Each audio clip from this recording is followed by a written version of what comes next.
Let me say something that might sound controversial at first. I think A Knight of the Seven Kingdoms might actually be a better show than Game of Thrones. Now relax. I'm not saying it's bigger. I'm not saying it's more iconic. Game of Thrones was a cultural explosion. It changed television forever.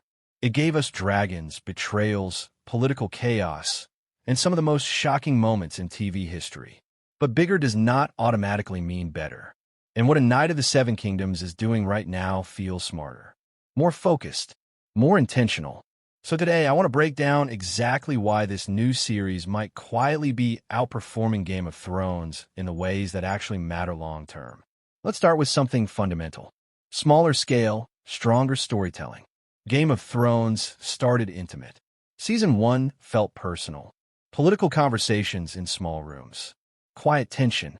Character-driven scenes. But as the seasons progressed, the scale kept expanding.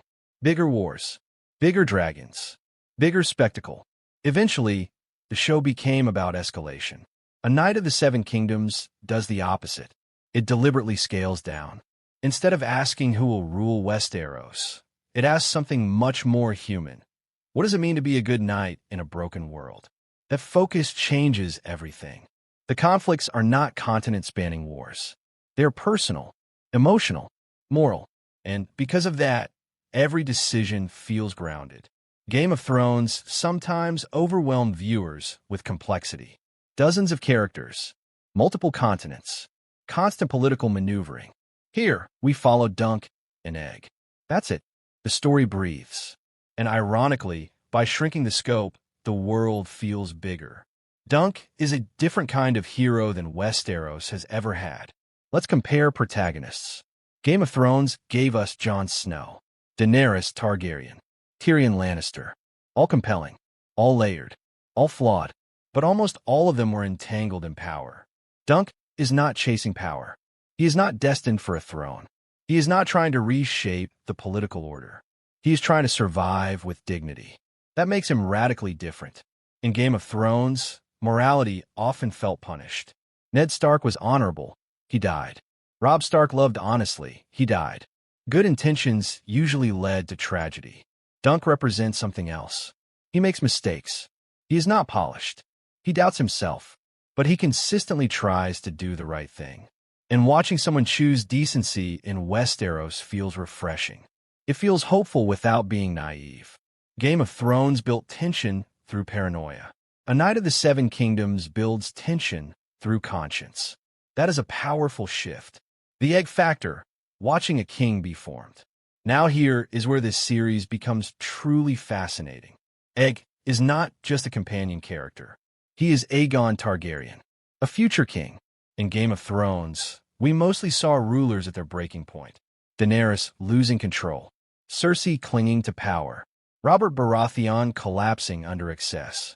We saw the end result of leadership. But in this show, we are watching leadership being formed. That is rare storytelling. Egg is observing everything. He sees injustice from the ground level. He sees how common people live. He sees how a hedge knight struggles. Dunk becomes his moral blueprint. And that completely reframes the Targaryen legacy. House of the Dragon shows us dynasty destruction. Game of Thrones shows us dynasty extinction. A Knight of the Seven Kingdoms shows us dynasty shaping. That middle chapter may end up being the most emotionally important. Faithfulness to the source material. Let's be honest. Game of Thrones was strongest when it closely followed George R. Martin's books. Seasons 1 through 4, nearly flawless. But once the show passed the books, the pacing shifted. Character motivations accelerated. Emotional payoffs felt rushed. That disconnect became obvious by the final season. A Knight of the Seven Kingdoms does not have that problem. The Dunk and Egg novellas are compact, complete, character-driven. That means the adaptation can stay tight. No rushing toward a spectacle episode. No stretching unfinished plot lines. Just structured storytelling with a defined roadmap.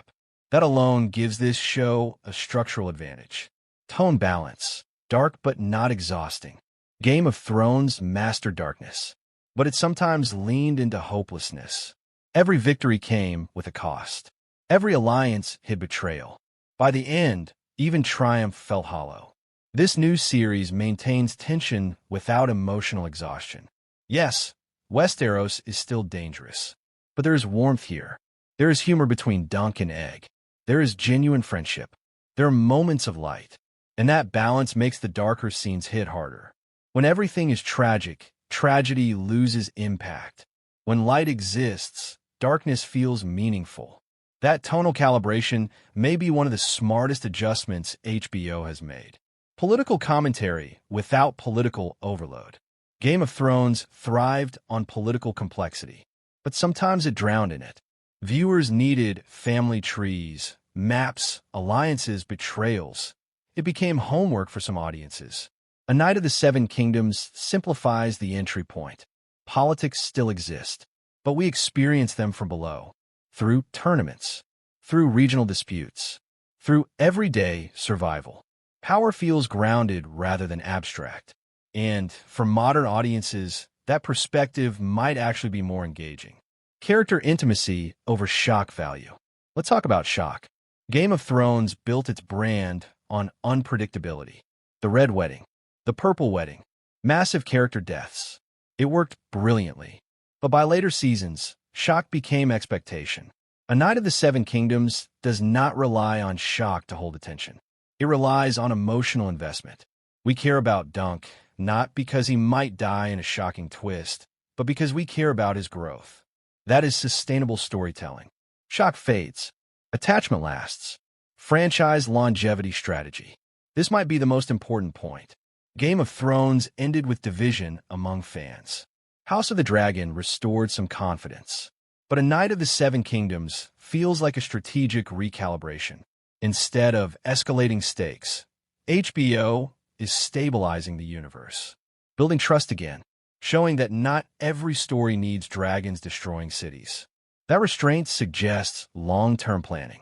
If this series succeeds through character depth rather than spectacle, it sets a new standard for future Westeros projects. Here's something I keep thinking about. What if Dunk's influence on Egg directly shapes one of the most stable eras in Targaryen rule? What if the reason Aegon becomes a respected king is because he learned empathy from someone outside the royal bubble? And what if that makes the eventual fall of the Targaryens even more tragic? Because it would suggest that even when leadership is shaped by goodness, history still collapses. That cyclical tragedy fits perfectly with George R. Martin's worldview. Power rises. Power stabilizes. Power decays. Dunk and Egg might be the emotional center of that cycle. Game of Thrones gave us spectacle. A Knight of the Seven Kingdoms is giving us substance. And substance ages better. Years from now, viewers might revisit this series not for epic battle scenes, but for character depth, for moral dilemmas, for the quiet conversations that define leadership. And honestly, that feels like growth. Not just for the franchise, but for fantasy television as a whole. Game of Thrones changed television, but A Knight of the Seven Kingdoms might refine it. It feels disciplined. It feels confident. It feels like HBO learned from past mistakes. And if the series continues with this level of focus, emotional intelligence, and character-first storytelling, we might look back and realize that this was the moment the franchise quietly evolved. Not louder, not bigger, just smarter. And sometimes, smarter wins.